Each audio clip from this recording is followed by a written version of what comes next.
अगर आप हमारे लेसन्स पहले से देख रहे हैं तो आपने देखा होगा कि जो चीज़ें इस तरीके की होती हैं, चीज़ें गोल होती हैं, उसके टॉप पार्ट पे जो सर्कल्स बन रहे हैं, इसके बॉटम में जो कर्व्स बन रहे हैं, इसको किस तरीके से बनाना है, इसको किस तरीके से स्टडी करनी है, इसमें क्या क्या मिस्टेक्स होती हैं, इसके ऊपर हमने काफ़ी समझा हुआ। बट जो चीज़ें इस तरीके की होती हैं जो कि क्यूबॉइड या फिर क्यूब शेप की होती हैं, इसमें भी बहुत सारे लोग की बहुत सारी मिस्टेक्स होती हैं। जब ये एकदम सिंपल रखा हुआ है तो ठीक है, लेकिन जब ये थोड़ा सा ऊपर नीचे टेढ़ा मेढ़ा होना स्टार्ट होता है, इसमें जब और शॉर्टनिंग आती है, तो उस टाइम पे इसके जो एंगल्स चेंज हो रहे हैं, उन एंगल्स को खास करके रियल लाइफ में समझ पाना और मुश्किल हो जाता है। इसीलिए आज हम इस पे बात करेंगे कि अगर कोई चीज़ क्यूबॉइड या फिर क्यूब शेप की है और वो आपके सामने रखी हुई है, सेटअप आपके सामने है, तो इसको आप किस तरीके से समझेंगे, तो किस तरीके से स्टार्ट कर सकते हैं आप। इसमें जो एंगल्स बन रहे हैं उन एंगल्स को आप किस तरीके से समझ सकते हैं। एंगल्स की एक्सरसाइज के ऊपर मैंने एक कंप्लीट वर्कबुक डिजाइन ऑलरेडी की हुई है, जहाँ पे इस एक्सरसाइज को आप प्रैक्टिकली एक वर्कबुक में करेंगे। तो उस वर्कबुक में आप इस एक्सरसाइज को अच्छे से करेंगे और उसको इम्प्लीमेंट कैसे करना है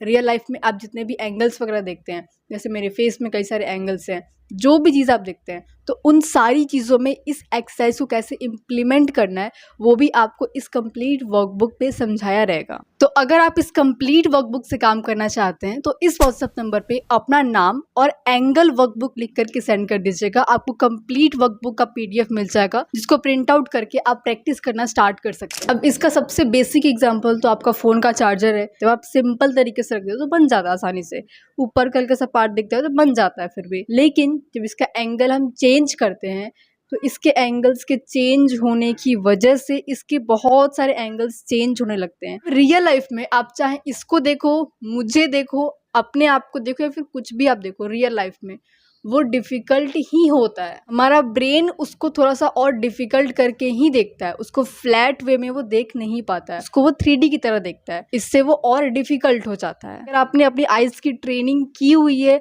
आपको पता है कि कैसे आइज़ को स्क्विंट करके किस तरीके से इसको ऑब्जर्व किया जाता है, ऑब्जर्वेशन के ऊपर अगर आपने समझा हुआ है थोड़ा सा भी, तो इस चीज़ को आप समझ पाएंगे कि अपनी एक आँख को बंद करके और एक आँख से जब आप इसके आउटलाइंस को बस देखेंगे, ठीक है, इसके बस आउटलाइंस को देखना है कि इसके बाहर बाहर की जो चीज़ें हैं ये किस तरीके की हैं, उसका शेप किस तरीके का है, उसकी डिज़ाइन किस तरीके की है, सब चीज़ को जब आप देखेंगे और उसको जब आप लाइंस के फॉर्म में डिवाइड करेंगे, तब ये आपके लिए बहुत ज़्यादा ईजी हो जाएगा। अब एंगल्स को चेक करने के लिए और एंगल्स को समझने के लिए कुछ प्रैक्टिसेस, कुछ एक्सरसाइजेस, कुछ ट्रिक्स कह सकते हो आप, कुछ टिप्स कह सकते हो आप, कुछ भी, वो चीज़ें मैं आपको इस लेसन में शेयर करने वाली हूँ। हम प्रॉपर ड्राइंग कर रहे हैं वो सब चीज़ें नहीं रहेंगी, बट एक मेजर प्रॉब्लम के ऊपर हम काम करेंगे। ये एक मेजर प्रॉब्लम है जो कि सिर्फ इसमें नहीं, हर जगह पे होती हैं, बट हमें समझ इसमें आता है।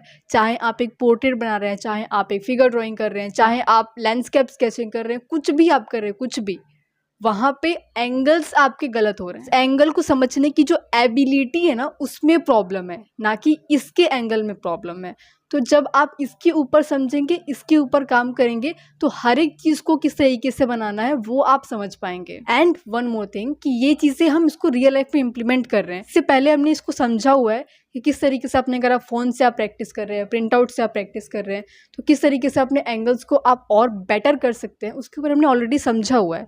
ये सब हम इम्प्लीमेंट कर रहे हैं अभी। जो हमने अभी तक समझा हुआ है अपनी स्केचिंग की कंप्लीट सीरीज़ में, अगर आप उसके साथ में काम कर रहे हैं तो आपको पता होगा, अगर आप न्यू हैं तो आपको नहीं पता होगा। जो उस सीरीज़ में हमने समझा था कि कोई चीज़ अगर आपको दिख रही है तो उसको सिंपल वे में हम कैसे देखेंगे, उसके एंगल्स को हम कैसे सिंप्लीफाई करेंगे, दिखने का तरीका कैसे होना चाहिए, जो भी चीज़ हमने समझी थी उसको हम रियल लाइफ में अब इम्प्लीमेंट कर रहे हैं, ना कि फ़ोन से देख करके बनाएंगे। एंड अगर आप उस कंप्लीट सीरीज़ के बारे में नहीं जानते हैं तो इस व्हाट्सएप नंबर पे अपना नाम और स्केचिंग लिख करके सेंड कर दीजिएगा। आपको कंप्लीट सीरीज़ मिल जाएगी, जिससे आप स्केचिंग के ऊपर प्रॉपरली डीपली काम कर सकते हैं। सबसे पहले हम इसको समझने की कोशिश करते हैं, क्योंकि ये जो लेसन है ये मेन समझने के ऊपर है। इसको समझ करके आप प्रैक्टिस करोगे तो हर जगह पे आपको ये रिजल्ट देखने को मिलेगा।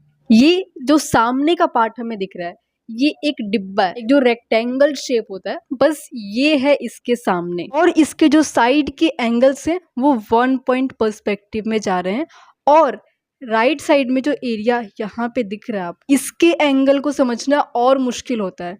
जितना आपका एरिया छोटा होते जाता है उतने ही एंगल्स ऊपर की तरफ टेढ़े मेढ़े होना स्टार्ट हो जाते हैं। मिस्टेक्स होने के चांसेस स्टार्टिंग में ज़्यादा होते हैं, हालांकि जब आप इसको समझ जाते हैं कि इसको कैसे किया जाता है तो हर एक एंगल को आप आसानी से कर पाते हैं। पहले इस बॉक्स को हम बनाते हैं। तो ये फ्रंट का पार्ट बन गया। अभी ना इसके एंगल्स को डायरेक्टली नहीं बनाएंगे। 2 वर्टिकल लाइंस बन गई हैं, तीसरी वर्टिकल लाइन हमें बनानी है जो कि राइट साइड में दिख रहा था हल्का सा एरिया। आपको एक घर देखते हैं, उस घर का पिक्चर जब हम डिफरेंट डायरेक्शन से लेते हैं तो उसमें भी 3 इंपॉर्टेंट लाइंस सबसे पहले दिखती हैं। उसके बाद जो उसके छत के एंगल्स वगैरह हैं, उसके खिड़कियों के एंगल्स वगैरह हैं, तब हम उसको बाद में देखते हैं। उसको बनाने के लिए सबसे पहले जो डिस्टेंस है उसका हम वो देखेंगे। एंड डिस्टेंस को देखने के लिए अपने आइज़ को स्क्विंट करके देखेंगे, अपनी एक आँख को बंद करके हल्का सा एक आँख से बस फोकस करने की कोशिश करेंगे और सिर्फ यहाँ पे जो गैप दिख रहा है ना इन दोनों लाइन के बीच में, बस इसको हम देखने की कोशिश करेंगे। उसको कंपेयर करेंगे कि इसके मुकाबले ये कितना दिख रहा है हमें, इससे कितना दूर है ये। हर एक चीज़ को समझते हुए हम इसका डिस्टेंस यहाँ पे सबसे पहले मार्क करेंगे कि इतना दूर ये साइड में मुझे दिख रहा है। तो एक चीज़ और आप देखेंगे कि ये लाइन जो ख़त्म हो रही है, इस लाइन से ये कितना ऊपर है अपने वाले में बस आप ऑब्ज़र्व करने की कोशिश करो कि ये वाली जो लाइन है ये इससे कितना ऊपर हो सकता है।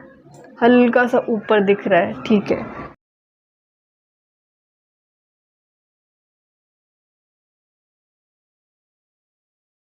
अब जितना ये था वहाँ से यही शुरू हो जाएगा, तो उसमें तो कोई सोचने वाली बात ही नहीं है। ये नुकीला नहीं है, ये थोड़ा सा गोल गोल सा है, तो बस उसको आप यहाँ पे ऐड करेंगे, ये वैसा दिखना स्टार्ट हो जाएगा। वैसा दिखने के ऊपर नहीं, इसके एंगल के ऊपर काम करना है। अब यहाँ पे कुछ एकदम छोटे छोटे से पॉइंटर्स हैं जो कि मैंने आपको बताया नहीं यहाँ पे, लेकिन वो मेरे माइंड में चल रही थी। तो सबसे पहली बात ये है कि यहाँ पे जो मैंने एंगल बनाया हुआ है और जो एंगल मैंने यहाँ पे बनाया हुआ है, इन दोनों में बहुत डिफरेंस है। कई लोगों को बहुत ये सेम टाइप का दिख रहा होगा, बट इसमें डिफरेंस है। ये थोड़ा सा स्ट्रेट है, ये थोड़ा सा ज़्यादा ऊपर की तरफ है। नोटिस किया आपने? ये थोड़ा सा ज़्यादा इधर की साइड में गया हुआ है, बट ये वाला थोड़ा सा स्ट्रेट है।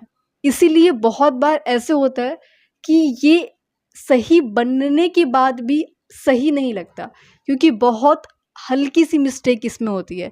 ये ऐसा होना चाहिए था, बट अगर किसी ने ऐसे कर दिया, हल्का सा एकदम चेंज है।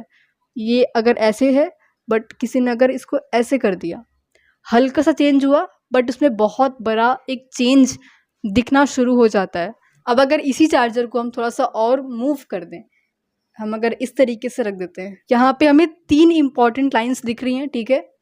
वर्टिकल लाइन 1, 2 और 3। तो सबसे पहले इसको देखना इम्पॉर्टेंट है। उसके बाद यहाँ पे जो एंगल्स दिख रहे हैं, ये सारे एंगल्स बन पाएंगे। इस लाइन से इस लाइन की जो लेंथ आपको दिख रही है, उस लेंथ को आप फिर समझेंगे। आप इसमें देखो, यहाँ पे किस तरीके से ये आपको कैमरे में एकदम इजी दिख रहा है। रियल लाइफ में ये हल्का सा डिफिकल्ट सा फील होता है, बट जिस तरीके से ये आपको कैमरे में दिख रहा है ना, उसी तरीके से आपको ऑब्जर्व करना होता है। बस इसकी आउटलाइंस को आप देखो, इसके शेप्स को बस आप समझो। इसके टॉप पार्ट में बहुत सारे लोग का मिस्टेक होता है, पार्ट का शेप समझ में नहीं आता है, तो उसको एक एक करके समझेंगे इस वाले में। सबसे पहले जो वर्टिकल लाइंस हैं उसको बनाते हैं, और उनके बीच में जो डिस्टेंस है, ये इससे कितना दूर है, वो इससे कितना दूर है, उसको देखते हैं। तो देखने पे समझ में आ रहा है कि इधर का जो पार्ट है ये ज़्यादा है और इधर का पार्ट जो है हल्का सा एकदम कम है। तो इसको हम सिंपली उसी तरीके से हम कर लेते हैं। ये 3 इम्पॉर्टेंट लाइंस अगर सही बन गई हैं, तो इसके बाद इनको अब कनेक्ट कैसे करना है। यहाँ पे भी कनेक्ट करना है, यहाँ पे भी एक एंगल हमें दिख रहा है। तो यहाँ पे एक बार आप दूर से देखो कि मैं इसको कैसे कर रहा हूँ। मेरा हाथ यहाँ पे है, ठीक है, एंगल हमें यहाँ पे देखना है, हाथ ऐसे चल रहा है, आइडिया मिल रहा है, बट फोकस वहाँ पे है। उसका जो नीचे का ये वाला एंगल दिख रहा है ना, बस कल क्या ऐसा ही है, ऐसा ही है। एक बार उसको देख रहे हैं, एक बार अपने वाले को देख रहे हैं। अगर उसमें कहीं से भी डिफरेंस फील होता है तो उसको हम सही करेंगे। अपने ड्राइंग को कम देखना होता है, अपने रेफरेंस को हम देखते हैं ज़्यादा, ठीक है। एंड ये बहुत बेसिक सा रूल है लाइफ ड्राइंग के टाइम पे। वाला एंगल और ये वाला एंगल करीब करीब एक जैसा है कि नहीं। अब इसके ऊपर का जो एंगल है ना, ये भी करीब करीब इसी तरीके से होगा, हल्का सा उसमें चेंज रहेगा। यहाँ पे जो हमें एक डब्बा यहाँ पे दिख रहा है अपने रेफरेंस में, वो डब्बा किस तरीके का है, कितना बड़ा है, किस तरीके का एंगल उसका दिख रहा है हमें, वो सब कुछ को हम देखेंगे इस लाइन को बनाने से पहले। तो क्या ये वैसा दिख रहा है जैसा हमें दिख रहा है। एंड इधर वाले साइड को बनाते हैं। एक बार उधर देख रहे हैं, एक बार इधर देख रहे हैं। इधर का जो ये वाला डिस्टेंस था ना, ये कम था, ठीक है, ये डिस्टेंस ज़्यादा था। तो यहाँ पे आप एक चीज़ देखना, जहाँ पे डिस्टेंस कम होती है, ये कम डिस्टेंस है, तो यहाँ का जो एंगल रहेगा ये ज़्यादा मुड़ा हुआ रहेगा, ठीक है। और जिसका डिस्टेंस ज़्यादा रहता है उसका ये जो एंगल है ये कम मुड़ा हुआ रहता है। सेम नहीं रख सकते हैं, इसको हम हल्का सा चेंज करेंगे। सिर्फ जो यहाँ पे इतना शेप दिख रहा है सिर्फ उसको देखते हैं, और अपनी वाली ड्राइंग में भी सिर्फ उसी पार्ट को देखते हैं। इस वाले वर्टिकल लाइन से जो पीछे का एक और वर्टिकल लाइन है यहाँ पे आ रहा है, इससे ये पॉइंट कितना दूर है। यहाँ पे जो डायगोनल्स बन रहे हैं वो डायगोनल्स को देखने की कोशिश कर रहे हैं। यहाँ पे थोड़ा सा आना चाहिए। तो अभी इसकी जगह पे इसको हटाते हैं और कुछ बड़ी चीज़ों को रखते हैं, जैसे कि इसको रखते हैं। इसका शेप थोड़ा सा डिफरेंट है तो इसको रखते हैं, और इसके जो भी एंगल्स है इसको ट्राई करते हैं समझने का। इसमें भी सेम प्रोसेस रहेगा कि जो पहले की 3 वर्टिकल लाइन्स हैं हम उसको सबसे पहले देखेंगे कि वो अपनी अपनी जगह पे आ जाए। उनके बीच में जो डिस्टेंस है, ये डिस्टेंस को सबसे पहले देखेंगे इन वर्टिकल लाइंस को बनाते टाइम, और इनकी जो हाइट है वो डिसाइड हो जाएगी एंगल्स को बनाते टाइम। अब इसमें जो वर्टिकल लाइंस है उसको हम स्टार्ट करते हैं बनाना। तो सबसे पहले लाइन है ये वाली, इसमें तो कुछ सोचना ही नहीं है, आपने उसको यूं ही मार्क कर दिया।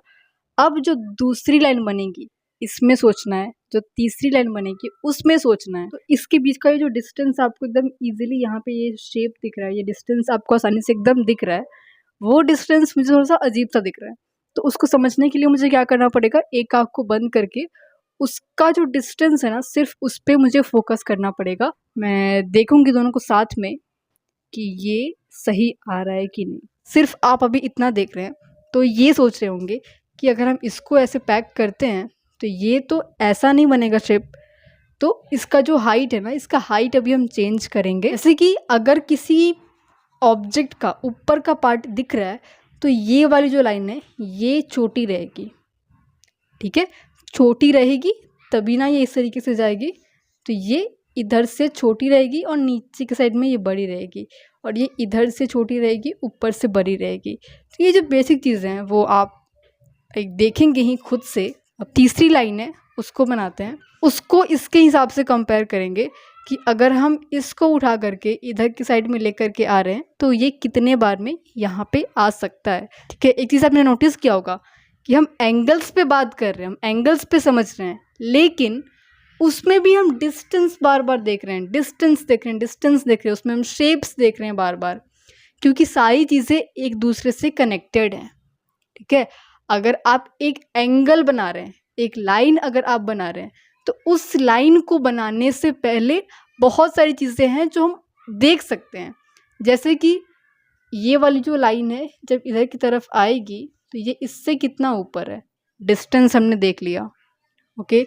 ये इधर जब जाएगा तो ये इससे कितना ऊपर है, हमने डिस्टेंस देख लिया, एंगल नहीं देख रहे हम, बस डिस्टेंस देख लिया। ये इधर की साइड में आएगा तो इससे इतना ऊपर है, बस इसको कनेक्ट करेंगे, ये सही एंगल बन जाएगा। इसका हम शेप देख रहे हैं, इसका हम शेप देख रहे हैं, इसका जो ऊपर का पार्ट है इसमें हम शेप देख रहे थे कि ये शेप हमें वहाँ पे किस तरीके का दिख रहा है, उसके बेस पे हमने उसको बनाया। इसमें जो डायगोनल्स हमें दिख रहे थे उन डायगोनल्स के बेस पे हमने उसको बनाया। तो जो माइंडसेट होता है हमारा, जो हमारा थॉट प्रोसेस होता है कि हम उसको बना तो रहे हैं बट सोच क्या रहे हैं हम उसके पीछे का, वो सीखना इंपॉर्टेंट होता है। एंड यही चीज़ वो सारे आर्टिस्ट मिस कर देते हैं जो खुद से रैंडमली प्रैक्टिस करते रहते हैं। और यहाँ पे एक चीज़ और ऐड हो गई कि हम इसको कंपेयर भी कर रहे हैं।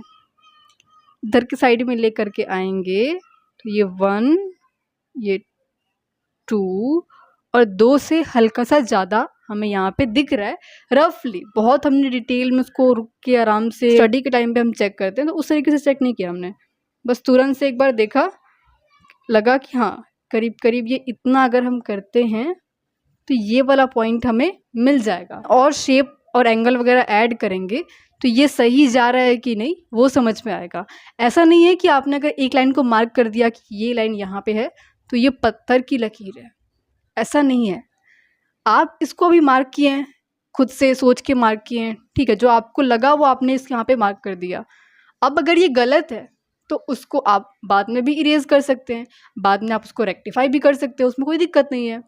जो सबसे इम्पॉर्टेंट पॉइंट है कि इसका डिस्टेंस काफ़ी ज़्यादा है, इसका डिस्टेंस काफ़ी कम है, यानी कि इनमें जो एंगल्स बनेंगे ये एंगल स्ट्रेट सा रहेगा, ये एंगल ऊपर की तरफ गया हुआ सा रहेगा। किस तरीके से बनेगी, उसका एंगल किस तरीके से बन सकता है, उसके ऊपर हम देखने की कोशिश कर रहे हैं। तो ये और नीचे की तरफ आना चाहिए, वो भी मुझे दिख रहा है यहाँ पे। हल्का सा भी आपको डिफरेंट फील होता है तो उसको हम चेंज करेंगे।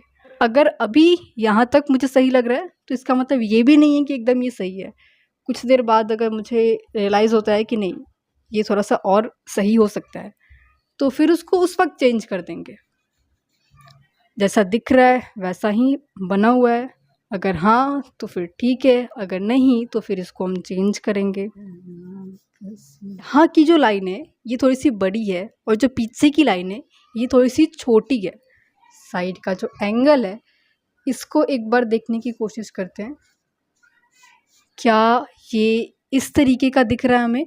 और एक चीज़ मैं आपको दिखाऊंगी कुछ देर बाद, तो वो एक अच्छा पॉइंट है, उसको समझिएगा अच्छे से। एक बार इसको देखते हैं अप्रोच करके। जो पीछे की लाइन है यहाँ पे, ठीक है, 4 लाइन होती है, तो ये अब इससे कितना दूर हमें दिख रहा है उसको समझते हुए वहाँ पे हम ढूंढेंगे। ओके, तो यहाँ पे एक चीज़ मैं आपको ये दिखा रही थी कि यहाँ पे बना रखा है, ठीक है। अब ये जब आगे की तरफ जा रहा है और तो क्या ये इसके रेफरेंस के पैरेलल आ रहा है? अगर पैरेलल है यानी कि ये एंगल सही है। मुझे अब ये रियल लाइफ में दिख रहा है, तो मैं आपको कैमरे में दिखाऊंगी कुछ देर में। तो ये रियल लाइफ में मुझे सही दिख रहा है। ये वाली जो लाइन है ना, ये लाइन एकदम इस पे जा रही है मेरी, जब मैं इसको अपने एंगल से देख रही हूँ तो ये एकदम जस्ट इस बॉटम वाले पे जा रहा है, ये जस्ट इसके टॉप वाले पे जा रहा है। इसको सीधा ऐसे रख रहे हैं हम तो वो उस पे जा रहा है, यानी कि वो एंगल हमारा सही है। थोड़ा सा इससे दूर हट के आप इस तरीके से देख सकते हो कि उसका एंगल इस तरीके का है तो मेरा भी उस तरीके का दिख रहा है कि नहीं, ये एंगल इस तरीके का है तो मेरा भी एंगल इस तरीके का है कि नहीं। तो ये चीज़ आपको यहाँ पे बहुत ज़्यादा हेल्प करती है। ये एक अच्छा ट्रिक होता है जो कि हम हर जगह पे यूज़ करते हैं, चाहे वो हम फिगर स्टडी कर रहे हो, पोर्ट्रेट स्टडी कर रहे हो, स्टिल लाइफ की प्रैक्टिस कर रहे हो, कुछ भी कर रहे हो वहाँ पे इस तरीके से अपने पेंसिल को रख के, अपने ब्रश को रख के, कुछ भी जो आपके पास है उसको आप रख के इस तरीके से एंगल्स को देखते हैं। तो ये ऐसे दिख रहा था, ऐसे हम देखते हैं पहले, ठीक है, अपने सेटअप में, और सेम चीज़ अपने इसमें ला करके देखते हैं। फिर इधर का जो एंगल है इस तरीके का है, इसको यहाँ पे ला करके देखते हैं सही दिख रहा है, तो इस तरीके से इसको हम यहाँ पे चेक करते हैं। तो यहाँ पे एक और इम्पॉर्टेंट पॉइंट मैं आपको शेयर कर रही थी इस एक्सरसाइज के बारे में। जो वर्कबुक आपको मिलेगा, आई होप कि आपने उसके लिए अभी तक मुझे मैसेज कर दिया होगा ऑलरेडी, अगर नहीं किया है तो अभी इस व्हाट्सएप नंबर पे अपना नाम एंगल वर्कबुक लिख के आप सेंड कर दो, ताकि इसके ऊपर जो कंप्लीट वर्कबुक है वो आपको मिल जाए। यहाँ पे जो भी आपको एंगल्स दिख रहे हैं ना, यहाँ पे ये एंगल हो गया, यहाँ पे ये एंगल हो गया, यहाँ पे ये एंगल हो गया, इस एंगल को अगर आप नहीं समझ पा रहे हैं तो इसके ऊपर एक स्ट्रेट लाइन आप इमेजिन कर लो, और इस स्ट्रेट लाइन के अकॉर्डिंग फिर आप यहाँ का ये शेप देख सकते हो, यहाँ का आप एंगल देख सकते हो। जैसे कि ये वाला जो एंगल है ये जब यहाँ पे आ गया बड़ा सा थोड़ा सा, और इसके सामने हमने एक और लाइन बना दिया या फिर एक और हमने एंगल बना दिया, और इसके कंपैरिजन में हम जब उसको समझते हैं तब ये आसानी से समझ में आता है। लाइक ये मैं इसको समझाने की आपको कोशिश कर रही हूँ बस, बाकी जब आप एक्सरसाइज करोगे तो आपको ये अच्छे से और समझ में आना स्टार्ट हो जाएगा। हर एक एंगल को देखने के लिए आप ट्रेंड हो जाएंगे, चाहे एंगल ऐसा हो, ऐसा हो, ऐसा हो, कैसा भी हो, उसको सही तरीके से किस तरीके के लेकर के आना है वो आप समझ जाएंगे उस कंप्लीट एक्सरसाइज से। अभी हम अपनी आखिरी सेटअप करते हैं, जो कि इस डब्बे को ऐसे रख देते हैं, ठीक है।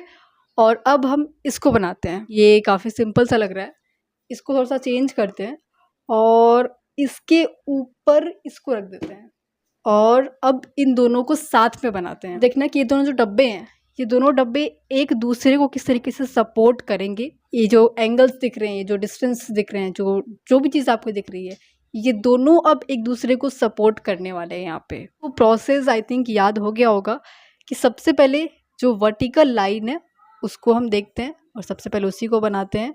उनके बीच में जो डिस्टेंसेस हैं, उसके बीच में जो एंगल्स हैं, हम उसको देखते हैं एंड सबसे पहले हम इसको बनाते हैं। इधर का पार्ट है इस वाले पे ये दिख रहा है ज़्यादा और जो इधर का पार्ट है वो दिख रहा है हमें थोड़ा सा कम। तो कितना कम दिख रहा है?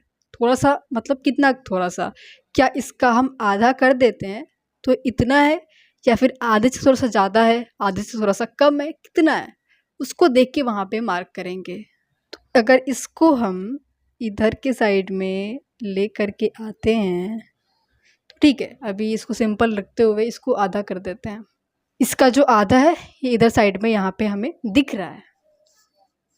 जो दिख रहा है ज़्यादा उसका एंगल थोड़ा सा स्ट्रेट होगा, ना कि बहुत ज़्यादा तिरछा होगा। तो कितना स्ट्रेट होगा, कितना तिरछा होगा, उसको देखते हुए अपने वाले में हम बनाएंगे। फिर इसका डिस्टेंस कम है तो इसका जो एंगल होगा ये थोड़ा सा ज़्यादा टेढ़ा होगा इसके कंपैरिजन में। ये क्या यहाँ तक आना चाहिए, क्या ये यहाँ तक आना चाहिए, तो उसको पहले हम देखेंगे। अब यहाँ पे अगर एक चीज़ आपको क्लियर है कि जो डब्बा आपने लिया हुआ है वो क्यूब है या फिर क्यूबॉइड है। अगर क्यूब है तो समझ में आ जाएगा, अगर क्यूबॉइड है तो वो भी क्लियर हो जाएगा कि कितना बड़ा है कितना छोटा है। नीचे आना चाहिए मेरे हिसाब से हल्का सा। तो ये जो एंगल हमें एक दिख रहा है, अब इसके ऊपर डब्बा रखा हुआ है। अब अगर हमने इतना तक में सही बनाया हुआ है तो ये हमें हेल्प करेगा ऊपर वाले डब्बे को बनाने में। अगर सही बनाया हुआ है तो, अगर ये गलत है तो फिर वो भी गलत बन जाएगा। अब जैसे इसका जो एंडिंग पॉइंट है, दोनों का एंडिंग पॉइंट करीब करीब सेम है, एक लाइन हमें मिल गया।